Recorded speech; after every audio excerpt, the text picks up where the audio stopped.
नाजरीन, रोशन ज़िंदगी की बैठक में खुश आमदीद। आपका दिल से इस्तकबाल करता हूँ। ये हमने प्रोग्राम बनाया हुआ है सीनियर सिटीज़न्स के लिए, जिनको हम कहते हैं सुनहरी उम्र के दोस्तों के लिए, और हम इसमें बात करते हैं जहनी, जिस्मानी और जज्बाती सेहत के ऊपर। और इसमें हम वो चीज़ें भी देखते हैं कि अगर जैसे ज़िंदगी के बाज़ मराइल में आप कुछ ऐसे काम करते रहे जिसका असर आपको बाद में आएगा, तो हम उनके ऊपर भी बात करते हैं। तो हम इस एपिसोड में वेलकम करते हैं डॉक्टर उम्मे कुलसूम खट्टक को, जो तशरीफ़ लाई और बड़ी एक्सपीरियंस्ड हैं। इन्होंने मास्टर्स इसमें किया हुआ है, अपना MBBS किया हुआ है।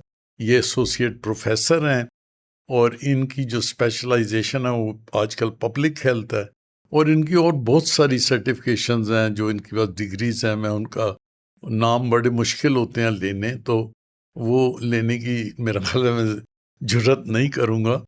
तो इनका जो एरियाज़ हैं उसमें मैटरनल और चाइल्ड हेल्थ है, फैमिली केयर है, और मेंटल और इमोशनल हेल्थ है, और उसके बाद मैटरनल एंड चाइल्ड हेल्थ के ऊपर ये बात करती हैं। हाँ, और सबसे इम्पॉर्टेंट है, ऑक्यूपेशनल हेल्थ की भी एक्सपर्ट हैं। तो मैं इनका शुक्रगुजार हूँ, ये आई हैं, हमारे साथ बात करेंगी, उन्होंने टाइम दिया और हमें खुशी है कि ये तशरीफ़ लाएँ। डॉक्टर साहब, सबसे पहले मुझे ये बताइएगा कि आपने तो इस फील्ड में बहुत काम किया, और हम कहते हैं कि नॉर्मली हम औरतों की हेल्थ के ऊपर, उनके मसाइल के ऊपर पाकिस्तान में बहुत कम बात करते हैं। तो मैं बड़े अरसे से सोच रहा था मेरे पास कोई इस किस्म के, जिस तरह का आपका बैकग्राउंड है या आपका फीमेल होना भी है, तो हम औरतों के मसाइल पे भी आज बात करें कि औरतों के हमारे क्या क्या मसाइल हैं। मैंने ये देखा कि जैसे औरतों के बहुत सारे मसाइल पे कोई बात ही नहीं करता, घरों में भी नहीं होती। और जब एज बढ़ती है तो चलें, सेहत तो ख़राब होती है, उसका जो असर है वो आपके जहन पे आता है, और जहन आस्ता आस्ता आस्ता आस्ता नीचे जाना शुरू हो जाता। तो आज अगर यहाँ से शुरू करें तो मेरा पहला सवाल ये होगा कि क्या पाकिस्तान के अंदर या हमारे सब कॉन्टिनेंट के अंदर डिप्रेशन औरतों में एक आम चीज़ है? मैंने आज तक किसी से, मर्दों की डिप्रेशन करते हैं, औरत की कोई डिप्रेशन नहीं करता। उसके ऊपर ज़रा बता दीजिएगा। सबसे पहले तो मुझे बुलाने का शुक्रिया। It's a pleasure to be here. Thank you. हम औरतों की सेहत के बारे में बात करते हैं और काफ़ी जगहों पे जब बात होती है तो उसमें सबसे पहले हम शुरू करते हैं चाइल्ड हेल्थ से। बच्चों की हेल्थ है, अंडर 5 की बात करते हैं। फिर उसके बाद एडोलेसेंट हेल्थ पे आजकल बहुत बात हो रही है। जी जी। फिर रिप्रोडक्टिव एज में जब औरतें जाती हैं उसके ऊपर काफ़ी बात हो रही है, जो प्रेगनेंसी और चाइल्ड बियरिंग एज है। लेकिन वहाँ के बाद जो है ना, उसके बाद मैंने फ़ील किया कि थोड़ा-सा कंपैरेटिवली एक पॉज़ है, जहाँ से उनके हार्मोनल चेंजेस स्टार्ट होते हैं, जहाँ से उनकी एज जब 50 क्रॉस करती है मोस्ट प्रोबेबली, उसके बाद जो उनकी सेहत है, उसमें अगर बात भी होती है तो ज़्यादातर क्रॉनिक डिज़ीज़ेज़ की होती है। लेकिन हम इस टाइम बात करें मेंटल हेल्थ के पॉइंट ऑफ व्यू से। जी जी। मेंटल हेल्थ के पॉइंट ऑफ व्यू से उस वक़्त वो औरतें क्या फ़ेस कर रही होती हैं, उसके बारे में बहुत कम बात कम होती है। बात होती। अ इसमें यानी कि घर वालों की एक्सपेक्टेशंस और तरह होती हैं कि अब तो ये बड़ी है, समझदार है, इसने घर सँभाला है, तो उसकी मेंटल हेल्थ को उस टाइम लोग ये नहीं सोचते कि इसमें भी कोई इस टाइम कोई ज़रूरत पेश आ सकती है जिसमें हम उसकी मदद कर सकें। अच्छा डॉक्टर साहब, आप जो अभी ये बात कर रही थी इस ख़वातीन की, इन चीज़ों के बारे में, उनके ज़हनी सोच या ज़हनी तब्दीलियों के ऊपर, मैंने बहुत दफ़ा देखा कि इसके ऊपर मैं आपका राय भी लेना चाहूँगा कि क्या जो उनको डिप्रेशन जिसको हम कहते हैं, इन अबाम लफ्ज़ है डिप्रेशन हमारी ज़ुबान में, तो उसका उर्दू तर्जमे की ज़रूरत नहीं है। तो जैसे मर्दों को भी है, औरतों को भी है, और औरतों का नोटिस ही कोई नहीं करता कि इनको डिप्रेशन है। और मैंने बहुत दफ़ा देखा है, जो ज़रा उम्र की औरतें होती हैं, तो वो अगर लेट जाती हैं, सर लपेट लेती हैं, या चुप करके अपने कमरे में सारा दिन सोई रहती हैं, वट एवर, तो वो ये ज़रूरी नहीं है, आपसे मैं ये सवाल पूछता हूँ कि वो थकी हुई हैं या उनकी फिजिकल हेल्थ खराब है, कुड इट ऑल, ये क्या इसका ये भी मतलब हो सकता है कि उनकी मेंटल हेल्थ ठीक नहीं? जी, बहुत अच्छा आपने क्वेश्चन किया है। सबसे पहले थोड़ा-सा हम ये जानेंगे कि डिप्रेशन होता क्या है? जी जी, डिप्रेशन का वर्ड अब मेरे ख़्याल है इसकी अवेयरनेस तो काफ़ी हो गई है। काफ़ी है। मतलब इवन आपके जो काम वाली है उसको भी शायद डिप्रेशन का वर्ड अब पता है। So awareness regarding the word अब पता है। इवन वो बिल्कुल, गलत प्रोनाउंसिएशन के साथ भी या दे से कि डिप्रेशन हो गया है। सही बात है। So mental health, stress, depression and anxiety जी ये सारी कॉमन चीज़ें हैं। There is difference in depression और एंग्ज़ायटी के अंदर आपस में काफ़ी डिफरेंस है। लेकिन अगर हम डिप्रेशन की बात करें तो उसके अंदर होता क्या है, सबसे मेन 2 चीज़ें होती हैं। एक होते हैं कि उदास होना, जी जी, ठीक है? और जिसको कहते हैं मूड ख़राब है। मूड खराब है। और फिर उसके दूसरा है कि आपकी अपने रोज़मर्रा के कामों में दिलचस्पी कम हो जाना, हम्म, लॉस ऑफ इंटरेस्ट। जी जी, ये 2 उसके ना बड़े मेन क्राइटेरिया हैं। हम्म, फिर उसके बाद अगर हम और आगे चलें तो उसके कुछ और क्राइटेरियाज़ हैं जिसके अंदर जैसे सबसे पहले नींद मुतासिर होती है। आपने जैसे कहा सर लपेट के सोई हैं। या अच्छा लोग समझते हैं शायद जो नींद का उड़ जाना या नींद कम आना है, लेकिन आपको पता है डिप्रेशन में नींद का ज़्यादा आना भी डिप्रेशन है। अच्छा, सो ज़्यादा ना सो भी it's a depression it's a है। Change in sleep. जी जी जी, सो लेस स्लीप या मोर स्लीप, कम या या ज़्यादा, ज़्यादा, ठीक है? फिर खा एपेटाइट, भूख। एक होता है जी भूख का ना लगना, खाना छोड़ दिया। इसके ऑपोज़िट आप देखें लोग ज़्यादा भी खाते हैं, हम्म, वो भी डिप्रेशन में होता है। यानी कि भूख में भी या कम या ज़्यादा हो जाना और वो भूख ज़्यादा लगती है, ज़्यादा खाते हैं और तो उससे वो भी ओबेसिटी भी डिप्रेशन में आ होती है, जाए। वो भी हो सकती है। या सो अपनी आपकी भूख में चेंजेस, आपकी नींद में चेंजेस, उसके बाद आपकी जो काम आप कर रहे हैं, मसलन अगर कोई सिलाई-कढ़ाई औरतें करती थी, तो उसमें आप उसको समझने में मुश्किल हो रही है। हम्म, आप कंसंट्रेट नहीं कर पा रहे, उसको बिल्कुल, उसी चीज़ को आप समझ नहीं पा रहे, कोई काम अगर आप जो भी करते हैं। फिर उसके बाद अपने आप को लोगों से कमतर महसूस करना, गिल्ट में जाना कि मैं ये मेरे से देखो ना ये फॉर एग्ज़ाम्पल मैं तो अभी तक अपना घर नहीं हमारा बना, मेरी बेटी की शादी अच्छी जगह नहीं हुई, मेरी बहन का तो देखो उसका ऐसा चल रहा है। या एक अपनी गिल्ट में चले जाना, हर वक़्त बिल्कुल, अपने आप को गिल्टी फ़ील करना, वो भी डिप्रेशन वो में भी अब। डिप्रेशन में है। अच्छा, ठीक है, फिर उसके बाद अच्छा ये भी एक है कि या वो बहुत स्लो बोलते हैं या बहुत तेज़ बोलते हैं। हाँ हाँ, ये भी हो जाता है। बाज़ दफ़ा आपको ज़्यादा बोलते हुए लोग मिलेंगे, बहुत ज़्यादा बोल रहे हैं, चुप ही नहीं हो रहे, अगले बंदे को बोलने ही नहीं दे रहे। बाज़ होते हैं आप बोल रहे हो, आगे से जवाब ही नहीं दे रहे, तो इट मीन्स दोनों ये, दोनों। दोनों। तो इसका तो मतलब कोई भी ऐसा अमल आप हाँ, में वो पैदा हो जाए कि या आप उसको बहुत कम कर लें नॉर्मल से जी या बहुत और ज़्यादा कर लें, तो आपको ये कम से कम ये एक ख्याल मिले कि शायद इनको डिप्रेशन तो नहीं है। जी और क्या इसके ये अंदर कहना एक जो ठीक होगा? चीज़ मैं आखिरी ऐड करना चाह रही थी, वो ये है कि इसके अंदर एक रेड फ्लैग है। रेड फ्लैग कहते हैं हम उसको कि अगर ऐसा आपको किसी मरीज़ में मिल जाए, तो उसके बाद आपने उसको आराम से घर नहीं भेजना अकेले। और वो रेड फ्लैग है कि आपका इतना दिल बुरा हो जाए कि आप कहें छोड़ो ये दुनिया, छोड़ो ये ज़िंदगी या और सुसाइडल टेंडेंसी की तरफ वो चले जाएँ। चले। और अगर आपको बाज़ दफ़ा पेशेंट्स मिलें और आप हिस्ट्री लें, तो कभी-कभी आपको पता चलता है कि वो कोशिश भी कर चुके होते हैं। हम्म, तो that is a red flag जिसके अंदर आपको उनको लाज़मी रेफ़र करना चाहिए, जिसके अंदर लाज़मी आपको जो है ना उनके साथ किसी अटेंडेंट को बुला के उसको समझा के उसके साथ भेजना चाहिए। तो ये सारे जो है ना डिप्रेशन की अलामात हैं अलामत। और उसी तरह उसके मतलब ये कि अगर घरों में औरतों को ये बताया जाए अच्छा बेचैनी महसूस होना, ये भी होता है, ये भी हमारा। एंग्ज़ियस होना, खुद से रोना, एंग्ज़ायटी में बहुत ज़्यादा होता है, खुद से रोना आता है। ठीक है? या तो ये सारा डिप्रेशन एंड एंग्ज़ायटी के सिम्पटम्स होते हैं। तो उस वक़्त इसको फिर आपको कंसल्ट करना चाहिए कंसल्ट डॉक्टर करना को कि चाहिए। इसका क्या इलाज है क्या और ये इलाज क्यों है? हो रहा है या इनिशियली फैमिली फिजिशियंस को आप दिखा सकते हैं। या फैमिली फिजिशियन एक लेवल तक एंग्ज़ायटी डिप्रेशन ट्रीट करता है अगर रेड फ्लैग ना हो। या रेड फ्लैग हो तो refer to a psychiatrist. Psychiatrist के पास जाना। अच्छा मेंटल हेल्थ के हवाले से एक और चीज़ मैं ऐड करना चाहूँगी कि इस वक़्त हमारे मुल्क में मैं कहूँगी 3 लेवल के ऊपर आप देख सकते हैं जो लोग मेंटल हेल्थ को डील कर रहे हैं। जी, जी। एक आपके अगर हम डॉक्टर्स के हिसाब से बात करें तो आपके एमबीबीएस डॉक्टर्स में एक आपके फैमिली फिजिशियंस हैं जो जनरल प्रैक्टिस कर रहे हैं और वो जो हैं दे कैन देख सकते हैं आपके सिंपल एंजाइटी एंड डिप्रेशन को जी। जहाँ पे रेड फ्लैग्स ना हो। हाँ, हाँ। अगर रेड फ्लैग्स आ जाएं या पेशेंट ना ठीक हो तो फिर रेफर टू साइकेट्रिस्ट क्योंकि बर्डन साइकेट्रिस्ट के ऊपर भी बहुत ज़्यादा है। जी, जी, जी। फिर साइकेट्रिस्ट है जो एमबीबीएस डॉक्टर है, और बेसिकली ये दोनों ज़्यादातर दवाइयों से ठीक करते हैं। इसके साथ जो थर्ड रोल आता है, जो बहुत इमर्जिंग फील्ड है, वो साइकोलॉजिस्ट का है। या साइकोलॉजिस्ट जो है वो बेसिकली आपके काउंसलिंग यानी कि बातचीत के ज़रिए से आपके जहनी मर्ज को ठीक करने की ठीक कोशिश करने करते को। हैं, और ये काफ़ी इफ़ेक्टिव है। इवन साइकेट्रिस्ट और साइकोलॉजिस्ट इकट्ठे बैठ के करते हैं। अगर दवाई पे भी डालना पड़ गया, लेकिन साइकोलॉजिस्ट साथ काउंसलिंग भी कर रही है, या साइकोलॉजिस्ट ने काउंसलिंग स्टार्ट की, इम्प्रूवमेंट आ गई तो ठीक है, वरना साथ साइकेट्रिस्ट की भी जी जी मदद ले ली जाती है।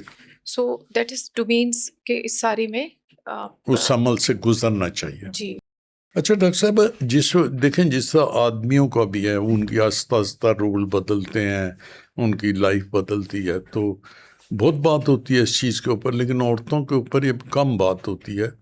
तो मैं इस बात को छेड़ना चाहूँगा कि जैसे औरत भी घर में, फॉर एग्जांपल, जिसको हम एम्प्टी नेस्ट कहते हैं, घोंसला खाली हो गया, बच्चे चले गए या अपने अपने मसरूफ़ हो गए, या फिर उसको खामन नहीं रहा, या दूसरी बात यह है कि उसके रोल चेंज होने शुरू हो गए, पहले उसकी बड़ी सेंट्रल हैसियत थी, अब नहीं रही वैसी, तो क्या ये भी डिप्रेशन में फिर अमल होता है इसका कोई? जी, बड़ा अच्छा आपने पॉइंट किया है कि एम्प्टी नेस्ट सिंड्रोम, जैसे कि नाम से ही जाहिर है कि घोंसला खाली हो गया।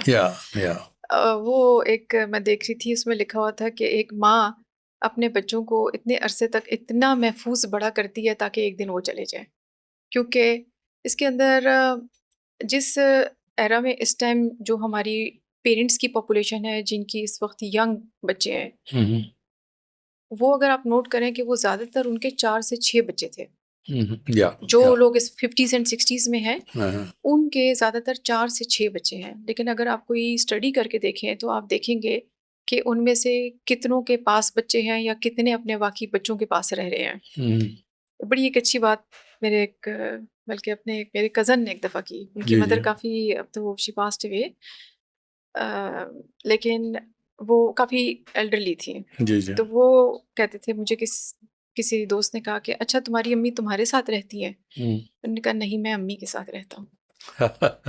तो बात कितनी ये है प्यारी कि बात की, बड़ी बात है कि बड़ी अगर बात आप ऐसे ये इस लेवल पे रखें उनको या कि ये ना कहें कि वो मेरे पास रहते हैं, आप उनके पास रहते हैं, या तो 4 से 6 बच्चों वाले इस वक्त अकेले हैं, सही बात। उनका घोंसला खाली हो जाता है। उसके बाद वो जो इतना घर में एक शोर शराबा भाग दौड़, वो जब ख़त्म होती है और जिस वक्त आपको केयर की ज़रूरत होती है और आप अकेले हो जाते हैं, तो उस वक्त आपकी सेहत फिजिकल तो होती ही होती है, मेंटल भी और ज़्यादा और ज़्यादा हो जाता, इम्पैक्ट हो जाती है। बिल्कुल आपने ठीक कहा। और ये चेंजेस जो हैं, या ये जो अभी आई भी हैं, इसके ऊपर तो बात नहीं करेंगे, लेकिन कोई भी खातून या कोई भी उसके इर्द वाला, ये मैंने देखा एक्सेप्ट करने को मर्द के भी तैयार नहीं है, इनको कोई मेंटल हेल्थ का इशू है। बिल्कुल। क्या इस बात से आप एग्री करेंगे? जी जी बिल्कुल। स्पेशली जो हम बात कर रहे हैं, चले वैसे तो according to WHO old age start होती है 65 से, लेकिन हमारे कंट्री में हमारी कल्चरल उसके हिसाब से मेरा ख्याल है आफ्टर 50 वो आपको उसमें जाना शुरू हो जाते हैं। जी जी स्पेशली वुमेन के अंदर जो हार्मोनल चेंजेस होते हैं वो मतलब अराउंड 50 हो जाते हैं। हो जाते हैं। तो उसके बाद उसके भी काफ़ी इफ़ेक्ट आते हैं, जिसकी वजह से डिप्रेशन होता है।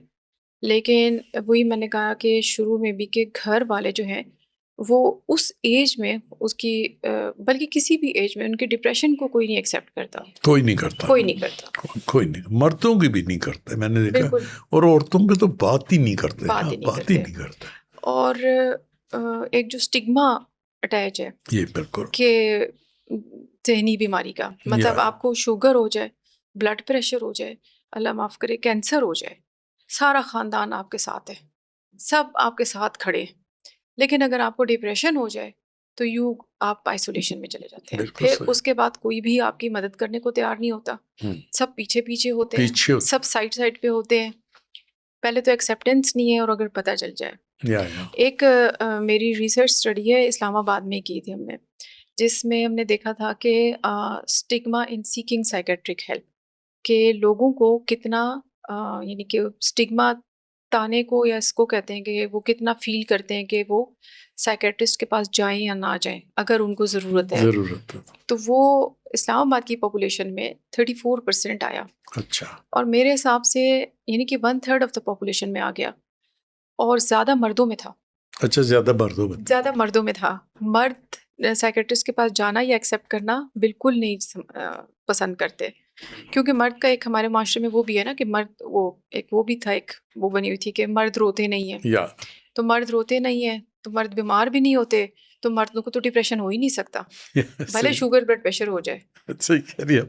और मर्द तो मर्द होता है, जैसे जो मर्जी पंजाबी करो। में हम लोग हाँ। किस, ये बड़ी आम सी कहावत है, औरत को कहता है पैणे मर्द बन। हाँ जी, बस तो मतलब मर्द बन के जिंदगी हाँ। गुजारने का मतलब नहीं कि आप अपने इश्यूज नहीं और अभी लेके ये चल रहे। सोचें कि अगर ये इस्लामाबाद में स्टडी हुई है जहाँ की जनरल पॉपुलेशन निस्बतन लिटरेसी रेट ज़्यादा है, अगर हम देहातों में या पेरिफेरी में चले जाएं तो एक तो उनको शायद समझ भी ना है कि ज़हनी बीमारी क्या है क्या चीज। और क्या वो इसके लिए डॉक्टर के पास जाएंगे, और अगर जाएंगे तो पूरा गांव उनके साथ क्या करेगा। तो सही कह रही हैं। बिल्कुल इसको उन्होंने छूत बना दिया है, जैसे कि छूत बनाया हुआ है। अच्छा डॉक्टर साहब, इसको जो इससे अगला लेवल है या इसके अगला मरहला है, वहाँ इसको लेके जाते हैं और वो थोड़ी डिस्कस चीज़ करते हैं, अल्जाइमर, या जिसको दूसरा अब डिमेंशिया भी कह, अल्जाइमर हो रहा है, डिमेंशिया, और अब वो तो खैर चीज़ तो बीच में वही है, लेकिन डिमेंशिया की बात करते हैं। मैं कभी कभी एक बात का अफसोस करता हूँ, मैंने हमारे अजीज़ों में एक साहब थे, वो बहुत ऐसी बात पे लड़ पे मतलब बाहर निकाल देते थे घर से, मतलब कोई बात इतनी बड़ी नहीं होती थी, फिर किसी महफिल में बैठे हैं तो उन्होंने अजीब सी बात कर देनी, तो हम आपस में बैठ के सोचता, बड़े हमारे करीब थे, हमारे बड़े दिल के साथ थे, तो हम आपस में कहते थे यार इनकी तबीयत बहुत अजीब तरह हो गई है, क्या हुआ है इनको। और अल्टीमेटली अगर हमें ये समझ होती कि इनको क्या हो रहा है, वो डिमेंशिया बना, और फिर वो जो उसके एंड रिजल्ट आएंगे आपको ना बंदे की पहचान है ना खाने का वो टाइम है। क्या पाकिस्तान के अंदर ख्वातीन में ज़्यादा है डिमेंशिया का रेट मर्दों की निस्बत? ओके। सबसे पहले तो थोड़ा सा मैं बताऊंगी कि डिमेंशिया है क्या। डिमेंशिया एक अम्ब्रेला टर्म उसको कह सकते हैं, यानी कि एक बड़ी टर्म है, एक इस्तिलाह है जो कि इस्तेमाल होती है उन बीमारियों के लिए जिनके अंदर आपकी यादाश्त में या आपकी रोज़मर्रा की रूटीन में कोई मसले आ जाए। जी। और उसके अंदर उसी के अंदर उसकी एक टाइप है अल्जाइमर्स। अच्छा। और जो स्टडीज़ हुई हैं उसमें निस्बतन ये औरतों में ज़्यादा आया है। ज़्यादा आ रहा। उसका रीज़न 2-3 है। एक तो वही हार्मोनल चेंजेस हो गया, दूसरा ये है कि मोस्ट प्रोबेबली उनको बाहर निकलने का, स्पेशली पाकिस्तान की अगर हम बात करें तो कल्चरल नॉर्म्स के भी मसाइल होते हैं कि कोई उनको लेके जाएगा। मर्द शायद खुद भी जा सकता है तो शायद फिर भी आके इसको रिपोर्ट करे। तो अच्छा, दूसरा एक और इंटरेस्टिंग सी बात है कि हमारे मुल्क में जो औरतें हैं ना, वो जब एंड हो जाती है ना तब जाती हैं डॉक्टर के पास, या टाइमली कोई नहीं जाती। ये भी एक है, नहीं मैं अभी ठीक हूँ, वो खुद भी उनका ये एटीट्यूड है, नहीं अभी मैं ठीक हूँ। सो एक ये भी रीज़न इसका हो सकता है कि प्रेफरेंस, अवेयरनेस की कमी है बहुत ज़्यादा। सो डिमेंशिया की जो एक टाइप है अल्जाइमर्स, मतलब सबसे कॉमन 60 to 80% अल्जाइमर्स ही है।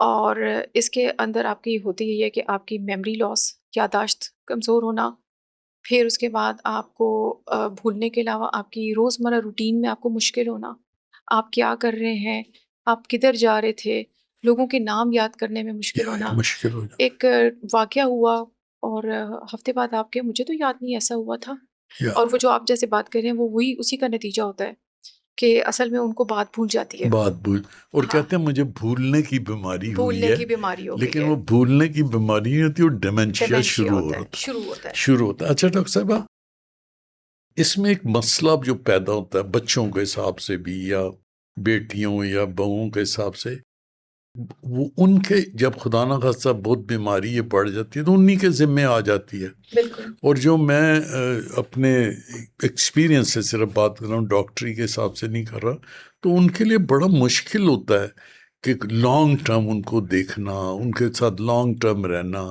उनकी हर वक्त कोई ना कोई तो 24 घंटे की निगहदाश्त है ना। तो हमारे यहाँ तो कोई अल्टरनेट है भी नहीं कि इंसान क्या करे। तो ये एक ऐसा बड़ा गहरा सब्जेक्ट है जिसके ऊपर आप लोग अगर रिसर्च करते हैं और इस चीज़ में जाते हैं तो हो सकता है हमारे माशरे को आप जैसे लोग अपनी इल्म से और अपनी रिसर्च से कोई ऐसे रास्ते दिखा सकें कि बोझ कम से कम अगली जनरेशन पे आ जाए। तो इसके बाद आप मीनोपॉज की बहुत दफ़ा जिक्र किया या हार्मोनल चेंजेस की जिक्र की। मीनोपॉज चीज़ क्या है? एक छोटी सी मैं पीछे से चीज़ कनेक्ट कर दूं कि अल्जाइमर्स के बारे में थोड़ा सा एक और बात ऐड कर दूं, उसी के साथ ये कनेक्टेड है। जी जी। अल्जाइमर्स जो है ना वो इसी की एक फॉर्म है और उसकी बेसिकली 3 स्टेजेस है।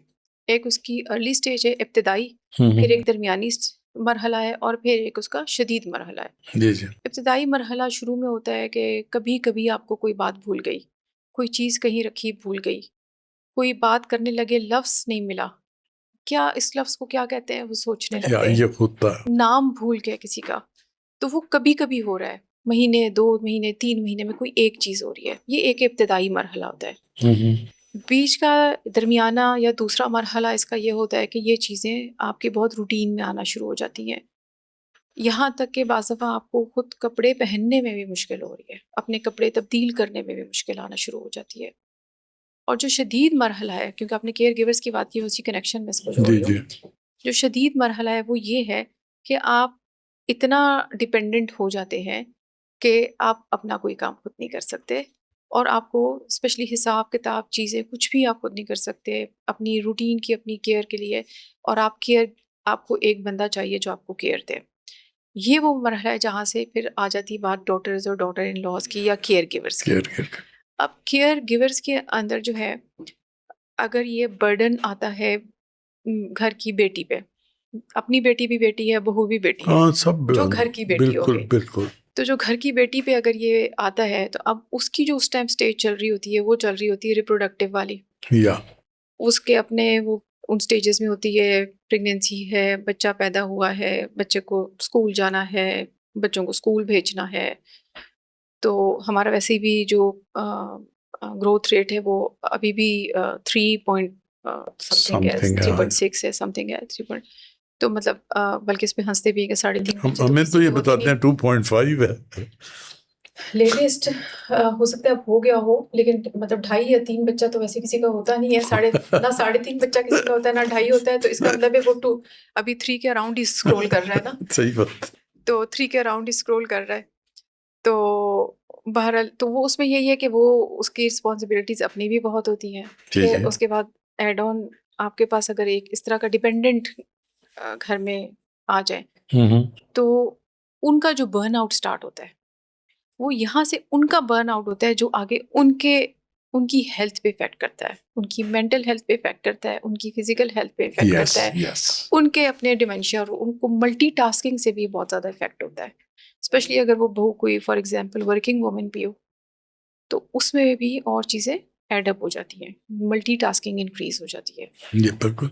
अच्छा डॉक्टर साहब, मेरा ख्याल है इसके ऊपर भी कोई काम होने की पाकिस्तान के अंदर ज़रूरत है कि जो ये प्रोफेशनल केयर गिवर होते हैं ये कितने इफ़ेक्टिव होते हैं और ये कितना इग्नोर करते हैं। क्योंकि मैंने देखा है कि समटाइम्स केयर गिवर इवन मतलब गलत ट्रीट करते हैं पेशेंट को। और मतलब बाज़ दफ़ा चीज़ें पूरी नहीं देते या उसके सारे काम नहीं करते, उसको मतलब कोई ना कोई चीज़ ही होती है। तो इसके ऊपर कोई मेरा नहीं ख्याल कि पाकिस्तान में कोई काम हुआ है कि इनके किस किस्म के मसाइल ये पेश कर सकते हैं और उनका क्या हल है। मेरे ख्याल के अंदर इसके ऊपर ये ज़रूर इसके बात होने। ऊपर भी काफ़ी काम करने की ज़रूरत है। छोटे लेवल्स के ऊपर कुछ चीज़ें हुई हैं, जैसे हम पढ़ाने में भी इसको जो है ना हम देखते हैं और हम स्टूडेंट्स को बताते हैं, लेकिन बहरहाल उस तरह नहीं हुआ।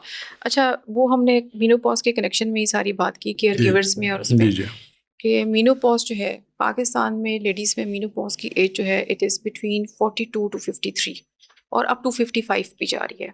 अच्छा अगर हम बड़ी ब्रैकेट लें तो मतलब मोर देन 50% का बिटवीन 45 to 50 है, लेकिन अब लेट हो रही है एज, अच्छा 52, 53 अप टू 55 जा रही है। हम्म, हार्मोनल चेंजेस या मीनोपॉज में होता क्या है कि माहवारी के बंद होने के बाद ईस्ट्रोजेंस की कमी हो जाती है। अच्छा ईस्ट्रोजन जो हार्मोन है वो आपकी बहुत सारी चीज़ों को सपोर्ट करता है, हम्म, जिसमें आपकी फिजिकल हेल्थ है, आपकी कार्डिक हेल्थ है, दिल की, ठीक है। इसीलिए उसके बाद औरतों को दिल के मसले ज़्यादा होते हैं, या औरतों को मैं यही देखता जी, हूँ कि यंग जब एज में तक नहीं यंग होते एज में नहीं नहीं होते, होते, बाद में होते हैं। कहते हैं ये आदमियों की डिजीज है, दिल का होता है। हाँ, हाँ, बड़ी अच्छी टिल बात टिल की। 50 आफ्टर 50 ये दोनों की है, दोनों की, दोनों की है। दोनों की। और फिर इसी तरह जो खुद मेनोपॉज है वो उसके बहुत सारे उसके अपने कॉम्प्लिकेशंस या साइड इफ़ेक्ट्स आप कह सकते हैं, उसके अपनी अलामात हैं, हम्म, जिसके अंदर जो है ना हॉट फ्लैशेस एक होता है जो औरत कहती है जो बहुत गर्मी लग रही है। या अच्छा, ये बोलने में तो शायद इतना मुश्किल नहीं लग रहा, लेकिन जब हॉट फ्लैशेस होते हैं तो वो इतने सिवियर होते हैं कि उनकी रोज़मर्रा की ज़िंदगी मुतासिर होती है। अच्छा अच्छा और फिर उसके बाद रात में पसीने आना, हम्म, नींद का डिस्टर्ब होना हम्म, या नींद ना आना या बार बार आंख खुलना, और फिर ये सारी चीज़ें मिलके डिप्रेशन भी ऐड करती हैं। डिप्रेशन भी आ गया। तो इस सब से मतलब अच्छा, और इस स्टेज के ऊपर जो सबसे इम्पोर्टेंट चीज़ है क्या है कि किसी को नहीं गाइड किया जाता कि आप जाके डॉक्टर से मिल लो। हाँ, नहीं कहा जाता, नहीं कहा ना वो सोचती है कि ना मैंने वो जाना है, सोचती है उसकी अवेयरनेस नहीं या है। उस अवेयरनेस नहीं सो है। आइडियली मैं कहूँगी कि इस स्टेज के ऊपर डॉक्टर के पास जाना चाहिए, डॉक्टर से बात करनी चाहिए। आपकी एज ऑफ मेनोपॉज, आपकी फैमिली हिस्ट्री, आपकी अदर हेल्थ, मतलब आपको अदरवाइज कोई फिजिकली कोई शुगर ब्लड प्रेशर वगैरह तो नहीं है, और आपका वज़न कितना है, सबसे इम्पोर्टेंट चीज़। ये सारी चीज़ें इफ़ेक्ट करती हैं, तो आपको लाज़मी अपने डॉक्टर से मिलना चाहिए मिलना उस टाइम चाहिए। भी। और अगर पहले से आप कुछ काम करना चाहते हैं तो उसके अंदर भी हम एंड में कोई बात करते हैं कि हम कर प्रिवेंटिव एस्पेक्ट्स के ऊपर क्या कर प्रिवेंटिव। सकते हैं। अच्छा डॉक्टर साहब, तो यहाँ एक छोटा सा ये सवाल करना चाहूँगा कि जिस आपने हॉट फ्लैशेस की बात की, गर्मी बहुत लगती है, वो क्या ये जब कुछ अरसे के लिए होती है, जब आपका ये उर्दू जी, में पता नहीं क्या लफ्ज़ आप बोलेंगी मीनोपॉज के लिए, आम लोग ज़्यादा आसानी से वो समझते हैं। इसको यही कहते हैं माहवारी का मुकम्मल माहवारी बंद हो जाना। जब माहवारी बंद हो जाती है तो ये जो हॉट फ्लैशेस और इस किस्म की जो चीज़ें पैदा होती हैं, ये कुछ अरसे के लिए होती हैं या बाद में हमेशा रहती हैं? ओके, बेसिकली तो ये इसको हम कहते हैं पेरी मेनोपॉज। जब एग्जैक्टली माहवारी बंद होनी होती है उससे एक साल दो पहले बस औरतों को ये सिम्टम्स शुरू हो शुरू जाते हो हैं। जाते फिर वो थोड़े-थोड़े होते हैं, फिर वो ज़्यादा होते हैं, स्पेशली जब हो जाता है। इसमें एक्चुअली वेरिएशन है पर्सन टू पर्सन। हैं। ज़्यादातर में 1 से 2 साल तक होते हैं, अच्छा, लेकिन अप टू 5 इयर्स भी रिपोर्टेड हो है। सकता है। जी, तो डॉक्टर से रुजू करें। कंसल्ट भी ज़रूर बिल्कुल। करना चाहिए।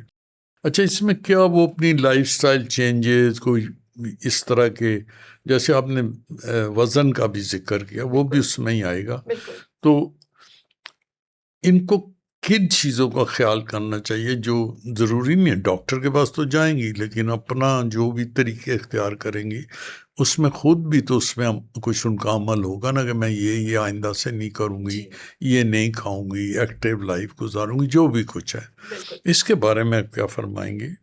अच्छा जी, पब्लिक हेल्थ की बात करते हैं हम। जी जी पब्लिक हेल्थ में हम प्रिवेंटिव एस्पेक्ट्स पे बात करते हैं। जी जी। प्रिवेंशन का मतलब है कि बीमारी होने से पहले उस पहले ऐसे तरीके, ऐसे अवामिल किए जाएँ कि जिससे वो चीज़ ना हो या कम हो। कम हो।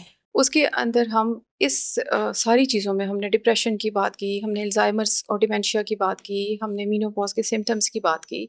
इवन अगर हम इसमें इनकी क्रॉनिक डिजीज़ेज़, डायबिटीज़, शुगर और ब्लड प्रेशर को भी देख लें, इन सब की चीज़ों में जो चीज़ बड़ी इफ़ेक्टिव है वो है लाइफ़स्टाइल मॉडिफ़िकेशंस। जी जी।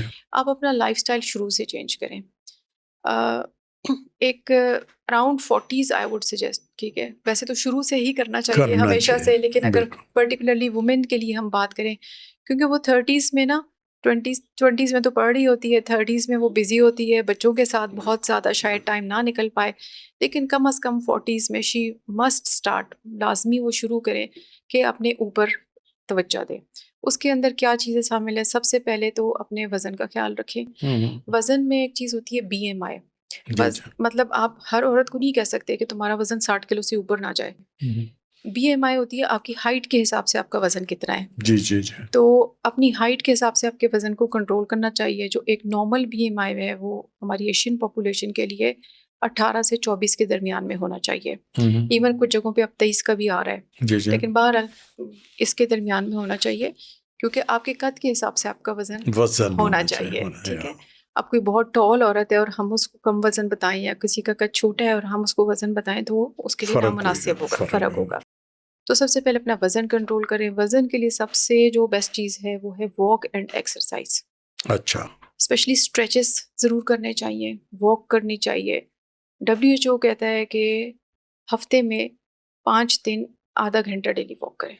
ओके। 150 मिनट्स की ब्रिस्क वॉक, वो थोड़ा सा तेज। थोड़ा तेज़ चलें, तो ताकि थोड़ा आप थक जाएं, आपको पसीना आ जाए, थोड़ी सी दिल की धड़कन तेज़ हो, जी जी। वो वॉक ज़्यादा इफेक्टिव होती अच्छा, है। वो ज़्यादा। कोई कैलोरी लॉस हो, ये ना हो टहलते रहें, बातें करते रहें, जगह जगह रुकते रहें। हाँ, नहीं वो तो नहीं होता, या बैठ जाए कहीं मैं वॉक कर अब लिया। हाँ, बहरहाल वो फिर आप अर्ली शुरू करेंगे तो फिर आपके घुटने और आपका सब कुछ आपका साथ देंगे। लेट करेंगे तो फिर यही होगा कि आप थक जाएंगे और आप बैठेंगे। बैठ जाएंगे। अच्छा, आपने घुटनों की खुद ही बात कर दी, अब हमें वहाँ इसके ऊपर आ जाते हैं। देखें, अगर मैं आपसे रिक्वेस्ट करूं कि इनके जो हड्डियों के मसाइल हैं, आर्थराइटिस के मसाइल हैं, या मैंने बहुत सुना है कि मर्द औरत हो, लेकिन आज ख्वातीन की बात कर रहे हैं, तो वो कहते हैं मेरे से तो चल ही नहीं जाता, मेरी तो घुटने ये दुखते हैं नीचे, जो जहाँ पैर जुड़ते हैं, तो मैं कैसे चलूं। तो एक तो इसके ऊपर गाइडेंस दीजिए, नहीं चला जा रहा तो क्या चलना चाहिए, कोशिश करनी चाहिए, छोड़ देना चाहिए। तो मैं आपसे आपके सिर्फ ये रिक्वेस्ट करूँगा कि आप थोड़ा सा ये हड्डियों के मसाइल पे बोल दें, हाइपरटेंशन पे बोल दें, और ये जो जिसको हम शुगर आम लफ्ज़ों में कहते हैं उस पर कुछ फरमा दें, और हार्ट डिजीज़ के ऊपर कुछ फरमा दें, तो फिर हमारा ये ख्वातीन के ये तकरीबन जो बेसिक मसाइल हैं वो सामने आ जाएंगे। ऑस्टियो आर्थराइटिस एक टर्म यूज़ होती है। उसके अंदर होता ये है कि आपके जो जोड़ हैं, आपके जोड़ों के दरमियान में एक नरम गूदा होता है, जी, होता है। उसको कार्टिलेज कहते हैं। जी जी। सारे जोड़ों के बीच में कार्टिलेज होता है। तो जो वेट बेयरिंग है ना, जिसमें सबसे पहले घुटने आ जाते हैं और कमर आ जाती है, वहाँ पे कार्टिलेज, अगर वज़न ज़्यादा, जो हम पहले बात कर रहे थे, ज़्यादा हो, या फैमिली हिस्ट्री हो, जेनेटिक्स हो, बहुत सारे उसके रीजंस हैं, तो वो आपका कार्टिलेज घिसना शुरू हो जाता है। इसको वियर एंड टेयर डिजीज़ भी कहते हैं। जब वो घिसना शुरू हो जाता है तो उसके अंदर आपका गैप कम होना शुरू होता है। अच्छा, फिर एक और चीज़ है calcium and vitamin D deficiency.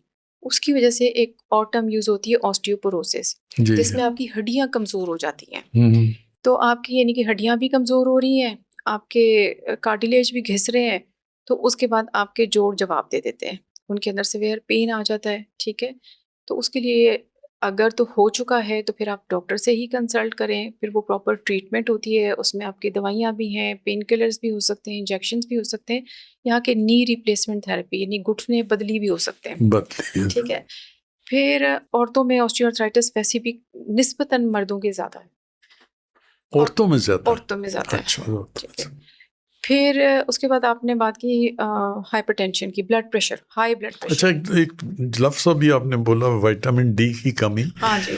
तो हमारे यहाँ बहुत सारे लोग कहते हैं वो यार हमारे मुल्क में तो इतनी धूप है, इतनी वो है, तो विटामिन डी कैसे कम हो जाए। एक सवाल मेरा ये है, एक सवाल और भी है। मैं कभी कभी ये भी सुनता हूँ कि ज़रूरी नहीं कि हमारा विटामिन डी का कोई स्टैंडर्ड जो है वो ही हो जो बाकी दुनिया में है या बाकी कौमों को है। वो कहते हैं हर कौम का, हर इलाके का अपना एक स्टैंडर्ड होता है, विटामिन डी इतना होना चाहिए। तो वो कहते हैं पाकिस्तान में जिसको ढूंढोगे वही लाल निकलेगा आगा अंदर से। खान की पहली स्टडी हुई थी जिसमें उनको 80 to 90% एफिशिएंसी मिली विटामिन डी की। अच्छा। रीजंस में जो हमने थ्रू रिसर्च देखे हैं, उसमें 2-3 रीजंस मेन है। एक तो ये है कि ये जो आपकी जो स्किन है वो जब सन को एक्सपोज होती है तो वो नेचुरली विटामिन डी बनाती है, उसका पूरा एक पाथवे है। जी जी। अब जब एक रीज़न तो ये है कि, और वो कौन सी धूप होती है, वो सुबह निकलती हुई या ढलती हुई, या डॉन एंड डस्क। उसमें ये वाली धूप नहीं है जो दोपहर की चिलचिलाती धूप है जिसमें हमारे मजदूर सारा दिन काम करते हैं। जी जी, वो नहीं है। तो एक तो वो वाली धूप है जो सुबह निकल रही है शाम को है, और उसमें आपका स्किन का जितना एक्सपोजर हो। अच्छा, दूसरा मसला ये है कि हमारी कल्चरल और रिलीजियस नॉर्म्स में हम कवर्ड होते हैं, तो स्किन का उतना एक्सपोजर भी नहीं होता, उस टाइम पे भी नहीं होता। फिर आपके अभी बहुत अर्बनाइजेशन बहुत ज़्यादा है, लोग देहातों से निकल के शहरों में आ गए हैं, छोटे छोटे घर हैं, आबादी बहुत सारी जगहों पे सैचुरेटेड है, तो उनका भी सन एक्सपोजर कम होता जा रहा है। तो उसकी वजह से भी ये सारे रीजंस भी ऐड करते हैं विटामिन डी डेफिशिएंसी में। जी जी। अच्छा, ये जो आपने बात की कि सुबह की धूप और शाम की धूप, मैं उससे बड़ा एक इंटरेस्टिंग मुझे बात याद आ गई बचपन की। हम लोग काफ़ी, मैं उस वक्त छोटा था, तो हमारे एक चाचा गांव में रहते थे, वो इसमें थे, अपना ज़िम्मेदारा करते थे।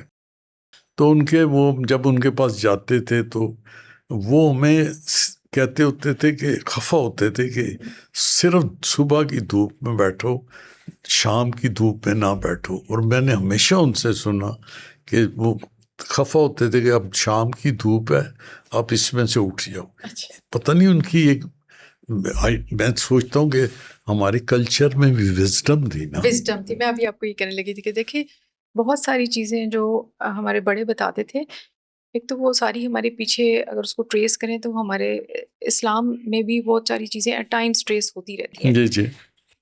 कि कुरान में वो बाद में ट्रेस हो रही है कि ये कुरान में आया हुआ है, ये यहाँ आया हुआ है, ये प्यारे नबी सल्लल्लाहु अलैहि वसल्लम ने बता दिया।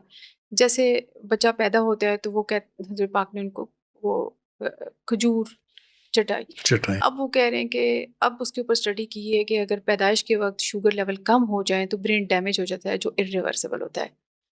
तो वो जो खजूर वो चटा रहे थे उससे उसका शुगर लेवल नहीं कम होंगे और ब्रेन डैमेज नहीं होगा। तो अब वो उन्होंने इस पे बैठ कर रिसर्च कर रहे हैं, जिसको घुट्टी हम लोग कहते जिसको थे। घुट्टी हम कहते हैं। लेकिन लेकिन हुजूर पाक ने तो खजूर की बात चटाई है थी, या। तो वो शुगर के पॉइंट ऑफ व्यू से। तो इसी तरह की विजडम और फिर हमारे इस्लामिक जितने विजडम पर्सपेक्टिव्स बहुत हैं है, तो वो डेफिनेटली दे आर बहुत ट्रू। और आइंदा कई बीमारियों से वो बचा सकता और आपको इससे छुड़ा सकता। मुझे एक बात सिर्फ आप हार्मोनल और मीनोपॉज से जोड़नी है, क्या उसकी वजह से ये शुगर होना का चांसेस ज़्यादा होते हैं उस वक्त? Okay, to be very honest, मेरा नहीं ख्याल कि मेनोपॉज से शुगर या ब्लड प्रेशर होता है। उसका रीज़न ये है, हाँ आपका वेट गेन हो तो उसके साथ हो सकता है, लेकिन अदरवाइज नहीं। क्योंकि हम बात उस वक्त पहले ब्लड प्रेशर की कर लेते हैं। ब्लड प्रेशर ज़्यादा इस वजह से, या ब्लड प्रेशर या हार्ट डिजीजेस, चलिए इसकी खट्टी बात करते हैं। उसका रीज़न ये हो सकता है कि अगर आपका वज़न बढ़ता है और आपकी एस्ट्रोजन्स का इफ़ेक्ट ख़त्म होता है, तो उसकी वजह से आपकी जो है ना चर्बी ज़्यादा हो सकती है, और चर्बी ज़्यादा हो सकती है, शरीयानें पतली हो सकती हैं, तो उसकी वजह से आपकी हार्ट प्रॉब्लम्स और ब्लड प्रेशर का मसला हो सकता है, स्पेशली अगर आप केयर नहीं कर रहे और आप वज़न बढ़ाई जा रहे हैं। जी जी। इसी तरह शुगर में भी वज़न का ताल्लुक हो सकता है, लेकिन अदरवाइज़ वो तो आपका जो लबलबा है वो इंसुलिन प्रोड्यूस करता है। अच्छा, वो वैसे भी एजिंग के साथ उसमें इफेक्ट आता है। अच्छा, एजिंग के साथ एजिंग के साथ भी इस पे इफेक्ट तो आता है। क्या एजिंग में चांस ज़्यादा बढ़ जाते हैं जी, शुगर होना जी, या इस आफ्टर तरह? 60 स्पेसिफिकली अक्सर हो जाते हैं। हम्म। इसमें जो हम एक लाइफस्टाइल मॉडिफिकेशंस की बात कर रहे थे जो इन सारी चीज़ों को एड्रेस कर सकता है। एक तो हमने उसमें वॉक की बात की, जी एक्सरसाइज जी। की, वॉक की, स्ट्रेचेस की बात की, WHO रिकमेंडेशंस की बात की। उसके साथ फिर दूसरे नंबर पे आ जाती है आपकी डाइट, और स्पेशली वो अल्जाइमर्स और डिप्रेशन वगैरह में भी इफेक्टिव है। डाइट में वो ये कहते हैं कि आप जो है प्रोसेस्ड फूड और जो है ना शुगरी, जो ज़्यादा चीज़ें चीज़ें मीठे हैं जिसमें हमारी कोल्ड ड्रिंक्स वगैरह सारी शामिल हैं, या। इनको अवॉइड करना चाहिए। बल्कि इसका ना एक आता है Mediterranean diet, Mediterranean diet, even mind diet भी उसको कहते हैं, जिसके अंदर वो कहते हैं आप ज़्यादा से ज़्यादा फ्रूट्स एंड वेजिटेबल्स खाएं। अच्छा, तो वो आपको अल्जाइमर्स में और इसमें भी हेल्प करता है, आपका वेट भी कंट्रोल पेट रहता भी है, कंट्रोल। उनके अंदर जो शुगर्स हैं दे आर वेरी हेल्दी। उसके अलावा जो एक चीज़ है वो है स्लीप। अच्छा, नींद का ना आजकल की जो स्पेशली जनरेशन है उनके लिए मेरा एक मैसेज है, नींद जो है, जो रात को 10-11 बजे से लेके सुबह 4 बजे तक की नींद है, यानी रात को कम से कम 6 से 8 घंटे की इस टाइम की जो नींद है, उसमें एक हार्मोन रिलीज होता है, उसको मेलाटोनिन कहते हैं। वो आपका जिस तरह ब्रेन को सुकून देता है ना, वो अगर आप अगले दिन पूरा 12 घंटे भी सोए ना, वो 4-6 घंटे से मैच नहीं करता। तो स्लीप आपकी टाइमली हो और वो क्वालिटी स्लीप होती है। और जिनका ये देखा गया है कि स्लीप उनकी टाइम रात को टाइम से नहीं है ना, उनके अंदर भी अल्जाइमर्स और डिमेंशिया ज़्यादा ज़्यादा पाया हो गया है। जाता है यार। और यहाँ तो तकरीबन मैंने देखा हर एज ग्रुप में यहाँ जी, मतलब फैमिलीज के अंदर ही कहना चाहिए, ये एक रिवाज ही हो गया कि 12 बजे से पहले किसी 12 ने से पहले सोच तो कोई रहा नहीं नहीं। सोता। बल्कि कोई कहता है मैं 10 बजे सोता है तो लोग कहते हैं हाँ, आप हैरान क्यों होते सो हैं। गए? अब हैरान होते हैं आप क्यों सोए, तबीयत ठीक थी। तबीयत ठीक थी। लेकिन अच्छा ये है आप, कि स्लीप आपकी you are right, you are walk, right. Diet, sleep ये आपके प्रिवेंटिव एस्पेक्ट्स में आ रहे हैं कि इन पे आप शुरू से अपना ख्याल रखें। ख्याल रखना चाहिए। नहीं, आपने बड़ी अच्छी बात की, क्योंकि इसकी अवेयरनेस शुरू से ही यंगर जनरेशन को होगी तो हमारे हिस्से तक आते आते वो अपनी सेहत को भी बरकरार रख सकेंगे। क्योंकि हमने तो सीखा ही ये था कि 10-11 बजे आधी रात है कहते थे, सही मतलब बोलते थे। पहले 9 टाइम बजे में सोने को सारे मगरिब के कहे, बाद लड़के को भी बाहर नहीं छोड़ते थे। नहीं, हाँ नहीं छोड़ते आपने थे, मगरिब के बाद घर आ जाना है। हाँ नहीं छोड़ते थे। और बाकी अगर स्पिरिचुअली से हम बात करें तो इसके ऊपर प्रॉपर मतलब हाँ, लिटरेचर है कि जो मगरिब का वक्त होता है उस वक्त जो एक जब 45 मिनट 1 घंटे का वक्त होता है तो वो कहते हैं वो स्पिरिचुअली दैट्स नॉट गुड। वो कहते हैं उसके अंदर मतलब आपके जो जिन्नात वगैरह हैं ये आते हैं और आप दरवाजे खिड़कियां बंद कर लें। तो प्रॉपर इसके ऊपर मौजूद है या, लिटरेचर। और मतलब अंदर रहे और अगर ज़रूरी काम है तो उसके बाद बेशक दोबारा निकल जाए। सही बात ना। तो लोग ज़्यादा लेकिन आप कोई नहीं फॉलो अब करता। नहीं फॉलो करता, अब कोई फॉलो नहीं करता। मैं और फिर and screen of time, it आपको एक स्क्रीन इसके टाइम ऊपर वाली एक बात आ पर्सनल जाती स्टोरी भी सुनाऊंगा, वो इसका पार्ट नहीं बनाना है। चाहता। और स्क्रीन टाइम मतलब ये जो रात को नींदें खराब है हाँ, इसका ये स्क्रीन स्क्रीन टाइम। टाइम की वजह से, स्क्रीन टाइम स्क्रीन टाइम। वो काफ़ी इफेक्ट कर रही है। ये अभी तो खैर शहर बहुत बदल गए हैं। ये पहले जो ये इलाका था पिंडी इस्लामाबाद का, यहाँ तो 9 बजे लगता था आधी रात हो चुकी हुई है, क्यों अंधेरा हो जाता था, बारिशें होती थी, अजीब तरह का मौसम होता था। तो अगर ये हम कभी भाई मिल के 6 से 9 की फिल्म चले जाते थे, घर आते 9:30 हो जाते थे, तो हम गिल्टी ये फील करते थे कि फादर ने हर कुछ लॉक किया था, गेट लॉक, दरवाजे लॉक, एक्चुअली लॉक, उनको पता हम गए हुए हैं। और वो इस तरीके से, इस शक्ल से, इस हैरानी से खोलते थे कि ये कोई टाइम है आने का, मतलब वो हमें ये एहसास दिला देते थे कि ये कोई टाइम है आने का, तुम आधी रात को आ गए हो। तो उनकी हमें शक्ल याद रहती थी कि यार इसके बाद नहीं जा रहा। अच्छा, जो एक बड़ा इम्पोर्टेंट टॉपिक है, मर्दों में बहुत बात होती है, ये जी जो जिसको हम बायो साइको सोशल फैक्टर्स कहते हैं, उर्दू आप बताएंगी प्लीज़। ओल्ड एज में औरतों के ऊपर कम होती हैं, ऑब्वियसली सेहत जब मुतासर होती है, आपकी बॉडी मुतासर होती है, उसके साथ बाकी जितने और असरात आपकी लोगों के मिलने जुलने पे आते हैं, सोशल रिलेशंस आपकी साइकोलॉजी या साइको जो भी स्ट्रक्चर है उसके ऊपर आते हैं। इसके बारे में ज़रा कुछ फरमाइएगा। एक पहले तो इस अंग्रेजी लफ्ज़ का बड़ा सादा सा कोई लफ्ज़ बता दें, और चाहे वो पश्तो का हो चाहे हमारा हो। अच्छा, ये आपने मुश्किल सवाल कर दिया कि इसका उर्दू वर्ड बताएं। मैं इसको स्प्लिट करके बता देती हूँ। जी जी। इसको हम तोड़ के डिस्कस कर लेते हैं। अच्छा, ये जो है बायोसाइको सोशल मॉडल का एक वर्ड यूज़ होता है, ठीक है। बीइंग अ फैमिली फिजिशियन, ठीक है, जब हम पेशेंट से हिस्ट्री लेते हैं तो उसमें हम एक हिस्ट्री का पार्ट होता है कि उसका बायोसाइको सोशल मॉडल। इसमें बायो से बायोलॉजिकल, और बायोलॉजिकल का मतलब है कि उनकी जो फिजिकल बीमारियां हैं, जिस्मानी बीमारियां, जिस्मानी ठीक है। बीमारी। फिर साइकोलॉजिकल, साइको से साइकोलॉजिकल यानी कि उनकी जो जहनी बीमारियां हैं। और फिर सोशल, सोशल का मतलब है माशरती या कल्चर या हमारे सकाफत में मिलना जो जुलना। प्रॉब्लम है, ठीक है। तो ये यानी कि हम जब पेशेंट से हिस्ट्री लेते हैं और बात दफ़ा पेशेंट मतलब आपको बहुत वियर्ड कंप्लेंट्स दे रहा होता है तो उसको देखते ही मतलब हम कहते हैं कि ये तो कहीं जुड़ नहीं रहा, किसी बीमारी में इसके मसले फिट ही नहीं हो रहे। या वो वहाँ पे जाती है साइकोलॉजिकल की तरफ या या फिर सोशल की तरफ। तो बायो साइको सोशल जो हिस्ट्री है वो बहुत पेशेंट की इम्पॉर्टेंट है। और एल्डरली वुमेन में ख़ास तौर पे, क्योंकि उसके पास जिसमें हम फिर पेशेंट से ना उसकी कंप्लेंट्स को छोड़ के पूछना शुरू कर देते हैं, अच्छा चले ये बताएं आप रहती कहाँ हैं, घर में कितने लोग हैं, दवाई आपको कौन ला के देगा, शौहर अभी कमा रहा है या नहीं कमा रहा, बेटा आपको ला के देगा, वो कहाँ काम करे, उसकी कितनी तनख्वाह है। मतलब हम लिटरली उसको कुरेदते हैं। और आप अकेले में डॉक्टर से बात करते हैं, पेशेंट्स बताते हैं, because patient trust the doctors and the doctor is taking history, ले रहे हैं सिर्फ उनके भले के लिए, नथिंग पर्सनल वाली बात नहीं आ जाती। यूँ भी कर सकते हैं कि अब मैं आपसे कुछ ज़ाती सवालात कर लूँ तो आप मुझे बताएंगी, और उसके अंदर आप यकीन करें कि मसले निकल आते हैं। जी जी सारे मसले वहाँ निकल आते हैं। हम अगर उनका बैठ के उनका सर दर्द ठीक करने की कोशिश कर रहे हैं, वो नहीं ठीक हो रहा, क्योंकि मसला सर दर्द का नहीं है, मसला पीछे कोई सोशल इशू है, कोई और इशू है, माशरती इशू है, उनका कोई कल्चरल इशू है। इवन बात बार डॉटर इन लॉज से पूछ रहे हैं, बहू से पूछ रहे हैं, तो उसके कोई इश्यूज होंगे। अगर वो खुद घर की बड़ी हैं तो उनके कोई इशू होंगे। तो आज चूँकि हम ज़्यादा फोकस कर रहे हैं एल्डरली पे, तो उनके भी यही इश्यूज होते हैं कि फॉर एग्जांपल एक बेटा है, उसके आगे अपने 4 बच्चे हैं, शौहर मर गया है, कमाने वाला कोई नहीं, आप दवाई तो लिख देंगी, लाने वाला कोई नहीं, मैं आधी दवाई खाती हूँ तभी ब्लड प्रेशर कंट्रोल नहीं हो रहा, या ख़त्म हो जाती है दवाई। तो इस तरह के मसाइल जो हैं उसको मसाइल उनके बायोसाइकोसोशल। उनके हैं। और दूसरे दूसरे जो आपने पहले बात की कि जैसे वो पहले मामलात सारे देखती थी सारा, तो एक टाइम ऐसा आ जाता है कि उन्होंने सारी ज़िंदगी खिदमत की होती है। बिल्कुल।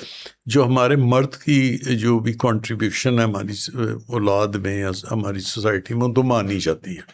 औरत की तो कोई नहीं मानता कि रोटी भी पकाएगी, घर खाना तैयार होगा, ये वो। मैं हमेशा कहता हूँ कि अगर घर की औरत को, मैं इंग्लिश में कहता हूँ कि वो आपकी एनेबलर है, मतलब वो आपको, आपके अंदर वो ताकत पैदा करती है कि आप अब निकलें और अपने काम करें। जब काम करके आएंगे तो फिर मैं आपके लिए हाजिर हूँ। नाश्ता देना, निकालना, खाना तैयार है, घर आते हैं, हर बच्चा कहता है अम्मी खाना किधर है। कितना बड़ा रोल है। बिल्कुल। मेरा ख्याल फैमिलीज को रियलाइज करना चाहिए, और जब वो ये रोल नहीं कर सकती तो फिर उनको ये सपोर्ट चाहिए। डॉक्टर साहब, मैं आपका बहुत शुक्रगुजार हूँ, आप आई और एक आपने आखिरी बात थोड़ी सी ऐड करूंगी, एक message for all the elderly ladies, elderly and families also please, families और या फीमेल्स के लिए, क्योंकि हम जरा थोड़ा सा आज फोकस टुवर्ड्स फीमेल्स थे, तो उसमें मैं ये कहूँगी जो हमने बात की कि प्रिवेंटिव एस्पेक्ट्स को कम से कम अराउंड 40 शुरू कर देना चाहिए। जी वैसे तो शुरू से ही रखें तो आपके वो बेहतर इनकल्केट हो जाएगा, तो वो आपका हिस्सा बन जाएगा। लेकिन अगर चलें आप नहीं कर सके, एक टाइम पढ़ाइयाँ हैं, जॉब्स हैं, बच्चे छोटे हैं, तो बजाय इसके कि जब आप 60 साल के हो जाएं और उसके बाद कहें कि अब क्या करूं, तो फिर वो ज़रा मुश्किल हो जाता है। तो अराउंड 40s एक चीज़ होती है, उसको हम कहते हैं मी टाइम। मी टाइम तो मैं उनको मैसेज दूंगी मी टाइम का, कि आप अपना मी टाइम निकालें जिसके अंदर आप अपना ख्याल रखें, अपने लिए वॉक का टाइम निकालें, अपने अच्छा डाइट का टाइम निकालें, अपनी डाइट पे फोकस करें, आपको ये खाना है तो बेशक अपने लिए वो चीज़ बनाएं। अपनी वो चीज़ थोड़ा सा अपने लिए नहीं बनाते ना, पूरे घर के लिए खाना बनाएंगे, अपने लिए नहीं बनाएंगे, ठीक है। तो एक तो वो मी टाइम वाली बात है, और दूसरा सोशल इंटरेक्शंस, जो हमने लोनलीनेस और एंड की बात की, कि अगर सोशल इंटरेक्शंस, क्योंकि आप सब कुछ कर रहे हैं लेकिन अगर अकेले हैं और अकेले रह गए हैं तो फिर आपकी सारी चीज़ें काम नहीं करेंगी, वो बायोसाइकोसोशल मॉडल में सोशल वाली बात रह जाएगी। एक रिसर्च हुई है नॉट इन पाकिस्तान, बाहर काफ़ी बड़ी, उन्होंने एक ग्रुप ऑफ लोगों को लेके चला एंड फॉलोड फॉर 75 ईयर्स, कोई 20-20 साल के उन्होंने सारे एनरोल किए और उसको लेके चले, और एंड में उन्होंने देखा कि लंबी जिंदगी सबसे ज़्यादा किसकी थी। और आपको पता है कि उनको पता चला कि सबसे ज़्यादा लंबी जिंदगी उनकी थी जो सोशली स्ट्रांगली कनेक्टेड थे।